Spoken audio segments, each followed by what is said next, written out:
Hello everyone, कैसे हैं आप लोग? होपफुली घर पर हैं, बढ़िया हैं, सुरक्षित हैं। सो गाइस, मैं आ गया एक और नए लेक्चर के साथ और आज मैं बहुत ही ज्यादा एक्साइटेड हूं। इसलिए हूं क्योंकि आज जो लेक्चर मैं कराने वाला हूं, ठीक है, जो टॉपिक आज मैं लेके चलने वाला हूं वो टॉपिक बहुत ही इनोवेटिव तरीके से कराऊंगा। बोर्ड पे तो कराऊंगा ही, लेकिन आगे का जो टॉपिक होगा वो हम लोग एनिमेटेड वीडियो के थ्रू और कुछ और पिक्चर्स के थ्रू समझेंगे, ठीक है। सो आज का लेक्चर बहुत मजेदार होने वाला है, एंड तक बने रहिएगा। और आपको पता है एंड में क्या होता है जी, कुछ इंपॉर्टेंट क्वेश्चंस मैं आप लोगों को देता हूं, ठीक है। तो वो इंपॉर्टेंट क्वेश्चंस भी जरूर आपको करने हैं, जरूर अटेंड करने हैं, क्योंकि वो क्वेश्चंस ऐसे क्वेश्चंस होते हैं जो पेपर में आते ही आते हैं, ठीक है। मैं सिर्फ वो क्वेश्चंस आप लोगों को देता हूं, ठीक है गाइस। सो स्टार्ट करें इस लेक्चर को। स्टार्ट करने से पहले आप लोगों से बोलना चाहूंगा, अगर आप इस चैनल पर आए हैं और नए आए हैं तो मैं गारंटी लेता हूं कि आपके बिजनेस में 100 में से 100 जरूर दिलाऊंगा, 100 में से 100 दिलाऊंगा। बस करना क्या है, बने रहना इस चैनल के साथ, ठीक है। सब्सक्राइब कर दो, बेल आइकन दबा दो अगर 100 में से 100 चाहते हो तो, और अपने फ्रेंड्स के साथ भी शेयर कर दो ताकि उनका भी आशीर्वाद आपको मिलता रहे कि इतना अच्छा चैनल आपने उनको दे दिया, ठीक है। चलिए जी, तो प्लीज इसको सब्सक्राइब करें, लाइक करें और शेयर करें अपने फ्रेंड्स के साथ। स्टार्ट करते हैं वीडियो गाइस। टॉपिक का नाम है history of commerce. History of commerce. Sir commerce तो हमने पढ़ रखा है, स्टार्टिंग से पढ़ते आ रहे हैं इस चैप्टर के, तो भाई वही कॉमर्स की बात करेंगे, लेकिन अब उसका थोड़ा पीछे वाला पोर्शन देखेंगे। मतलब कि भाई एंशिएंट इंडिया में कॉमर्स का क्या रोल था, कैसे कॉमर्स का इंट्रोडक्शन हुआ, किस रूट से मेनली हम लोग ट्रांजैक्शंस और एक्सचेंज करते थे। तो ये सारी चीजें हम लोग इस लेक्चर में पढ़ेंगे, ठीक है। चलिए तो स्टार्ट करते हैं गाइस। सबसे पहले एक बार देखते हैं कि कॉमर्स क्या होता है, एक बार और डिफाइन कर लेते हैं, what is the meaning of commerce, ठीक है। तो commerce is a wide term which consist all those activities which are necessary for sale, transfer और exchange of goods and services. ये तो हमें पता ही है सर कि कॉमर्स क्या होता है। सर वो एक बहुत वाइडर टर्म होती है जिसमें बहुत सारी एक्टिविटीज इंक्लूड होती हैं, जो सर किस चीज में इंवॉल्व होती हैं भाई, या तो सेल में इंवॉल्व होंगी, या ट्रांसफर में इंवॉल्व होंगी, या फिर एक्सचेंज में इंवॉल्व होंगी, ठीक है। सेल, ट्रांसफर, एक्सचेंज और distribution of goods and services में इंवॉल्व होंगी, उसको हम लोग कॉमर्स कहते हैं, ठीक है। मतलब भाई माल बनाने वाला कौन, प्रोड्यूसर, माल को कंज्यूम करने वाला कौन, कंज्यूमर। अब प्रोड्यूसर से कंज्यूमर तक गुड्स को पहुंचाने के लिए कौन आता है जी, कॉमर्स का रोल आता है, ठीक है। सो प्रोड्यूसर भाई जिसने माल बनाया, कंज्यूमर जो माल कंज्यूम करेगा, लेकिन दोनों के बीच में किसी एक इंसान की एक टर्म की जरूरत है, ठीक है, ताकि ये चीज प्रोड्यूसर से उठ के कॉमर्स तक पहुंचे, और उस टर्म को हम लोग क्या कहते हैं जी, कॉमर्स कहते हैं। क्या कहते हैं जी गाइस, कॉमर्स कहते हैं, ठीक है। ये तो पता ही आपको। सर डिस्ट्रीब्यूशन तो भाई यहां से उठा के यहां डिस्ट्रीब्यूट कर देंगे, that is known as commerce, ठीक है। आगे देखते हैं जी, the economic and geographical condition of any country. Sir किसी भी कंट्री की जो कमर्शियल ग्रोथ है या फिर जो इकोनॉमिकल ग्रोथ है वो किस पे डिपेंड करती है। जैसे कमर्शियल ग्रोथ का मतलब क्या है कि पुराने जमाने में कि कोई भी कंट्री कितनी अच्छी है, कितना पैसा है, ठीक है जी, कितनी इकोनॉमिकल ग्रोथ है, कितनी कमर्शियल ग्रोथ है, वो किस पे डिपेंड करती थी। तो भाई मेजरली वो डिपेंड करती थी ज्योग्राफिकल कंडीशंस पे, ज्योग्राफिकल कंडीशंस, ज्योग्राफिकल एनवायरनमेंट के ऊपर डिपेंड करती थी, ठीक है। मतलब अगर किसी कंट्री की, किसी भी कंट्री की, इंडिया को ही ले लो, कि अगर इंडिया का ज्योग्राफिकल कंडीशंस अच्छा होगा, ज्योग्राफिकल एनवायरनमेंट अच्छा होगा, सो बहुत सारे लोग इंडिया में आएंगे और ट्रेड और कॉमर्स परफॉर्म करेंगे, ठीक है। आपको पता ही होगा सर इंडिया को सोने की चिड़िया कहा जाता था।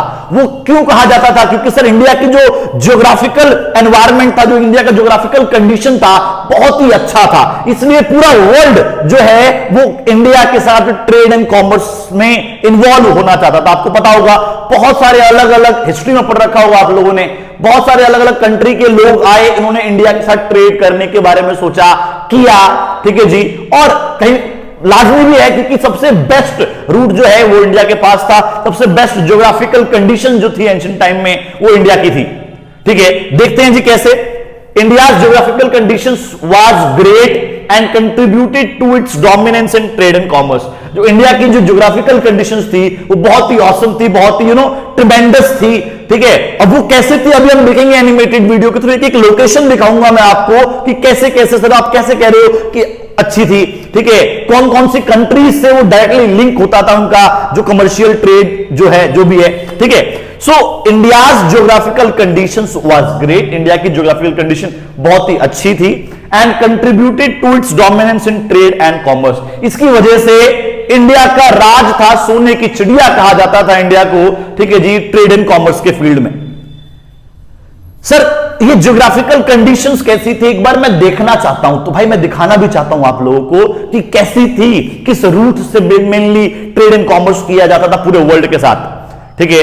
इंडिया की जो नेबरिंग कंट्री थी और जो पूरा वर्ल्ड था, पूरा पूरे वर्ल्ड का जो एम्पायर था जो इंडिया से कैसे जुड़ा रहता था, कौन से रूट से सारा कॉमर्स और ट्रेड परफॉर्म किया जाता था, तो हम लोग ये देखेंगे, ठीक है। तो टॉपिक आपको पता है हिस्ट्री ऑफ कॉमर्स चल रहा है, तो इंडिया का जो हिस्ट्री थी कॉमर्स एंड ट्रेड के रिगार्डिंग हम लोग वो देखेंगे।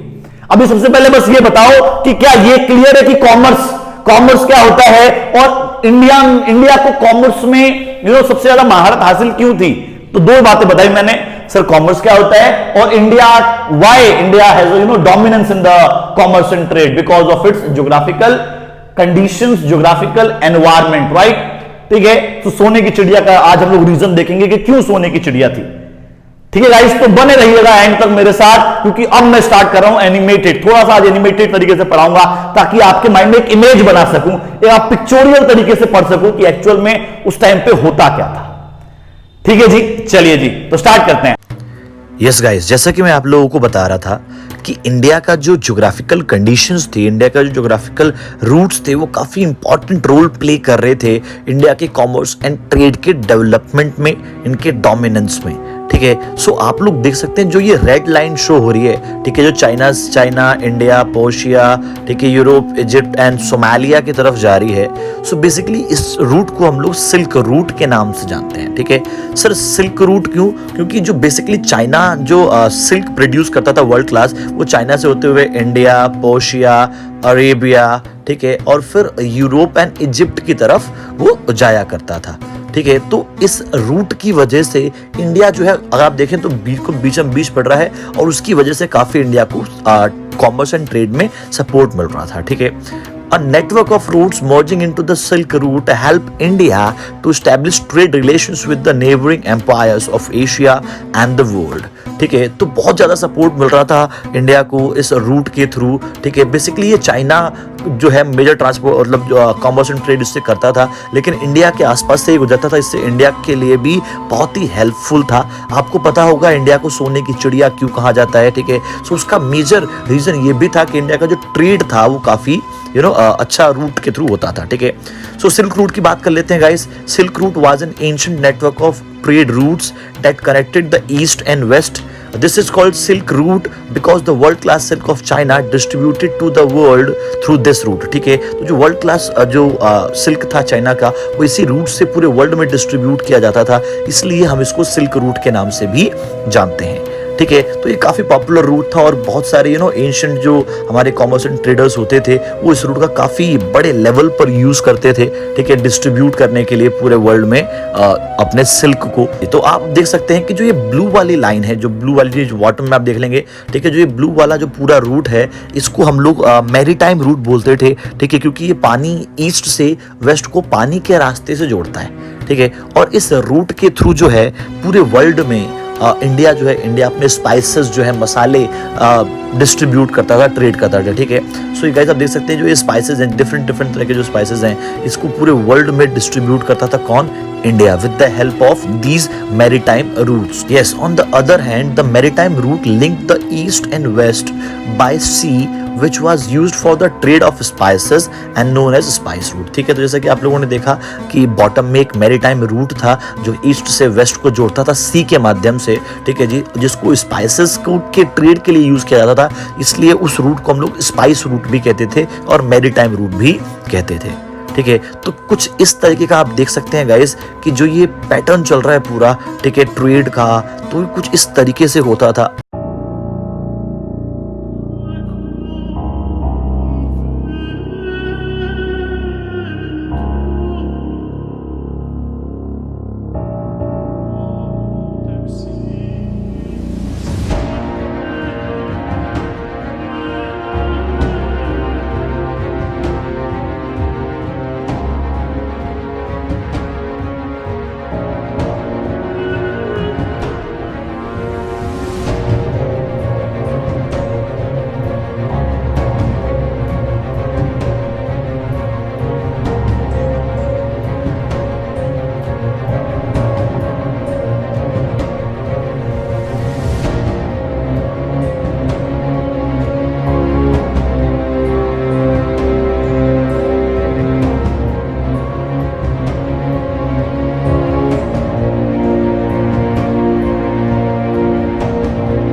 यस गाइस, सो अभी आप लोगों ने देखा कि जो हमारा हिस्ट्री ऑफ कॉमर्स है कितना इंटरेस्टिंग है, कितना अमेजिंग है। ठीक है, मतलब उस टाइम पे जो लोग कॉमर्स एंड ट्रेड करते होंगे कितना अलग ही लेवल का ट्रेड होता होगा। ठीक है, आज के लेवल से बहुत ही अलग लेवल, बहुत ही अलग रूट था, बहुत ही अलग पैटर्न था।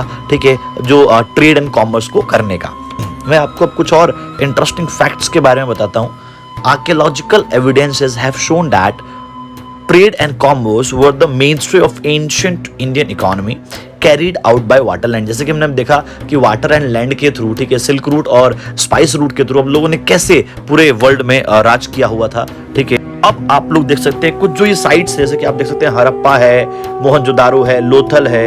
ठीक है, सो ये साइट्स क्या थी? ये साइट्स जो थी ऐसी साइट्स थी जो हम लोगों ने फाइंड आउट करी हुई हैं। किसके लिए जी? जहां पर हम लोग मतलब एंशिएंट टाइम में भी इन मेजर साइट्स पे इंडिया के यहाँ पर बहुत ही अलग लेवल का ट्रेड होता था। तो आपको ये बात याद रखनी है कि हड़प्पा एंड मोहनजोदारो जो थे उनका ट्रेड कनेक्शंस था मेसोपोटामिया से। ठीक है, जहां पर gold, silver, copper, pearls and sea shells का बेसिकली बहुत बड़े लेवल पे कॉमर्स एंड ट्रेड हुआ करता था। ठीक है, एक बार पढ़ लेते हैं guys. Harappa and Mohenjo-daro had the trade connections with the Mesopotamia and they traded in the gold, silver, copper, pearls, seashells, etc. Hopefully guys इस एनिमेशन ने पूरा कुछ खोल दिया आपके सामने कि what was the role of commerce in our Indian history। ठीक है जी, चलिए अब आगे बढ़ते हैं गाइस। ओके गाइस, होपफुली आपको समझ में आ गया कि कॉमर्स का क्या रोल रहा है हमारे हिस्ट्री में। ठीक है, मैंने बहुत कोशिश करी कि आपको एनिमेटेड तरीके से पूरा दिखा दूं। सो होपफुली ये आपको अब तक का बेस्ट लेक्चर लगा होगा पूरे चैप्टर में। ठीक है, तो गाइस अब बारी किसकी आ गई है? भाई अब बारी आ गई है किसकी? होमवर्क की। ठीक है, तो होमवर्क देने से पहले मैं आप लोगों से कहना चाहता हूं कि अगर भाई वीडियो अच्छी लग गई ना तो प्लीज इसे लाइक कर दो, और लाइक तभी करना जब अच्छी लगी हो, ना लगी हो तो कोई दिक्कत नहीं है। ठीक है, शेयर करते रहना, चैनल को सब्सक्राइब कर देना। तो अब होमवर्क देखते हैं गाइस। मैंने आज आपको 3 क्वेश्चंस दिए, बहुत ही इंपॉर्टेंट क्वेश्चंस हैं। देख लेते हैं कौन कौन से। डिफाइन कॉमर्स, सर ये तो स्टार्टिंग से करते आ रहे हैं, कोई बात नहीं भाई, एक बार और कर ले, याद हो जाएगा। ठीक है, सो define commerce and explain why was India the most dominated country in the terms of trade and commerce. क्यों इंडिया जो थी डोमिनेटेड कंट्री थी एंशिएंट टाइम में ट्रेड एंड कॉमर्स के मामले में। ठीक है, तो ये क्वेश्चन है। सर ये क्वेश्चन कितने नंबर का है? तो भाई ये क्वेश्चन है अपना 3 मार्क्स का।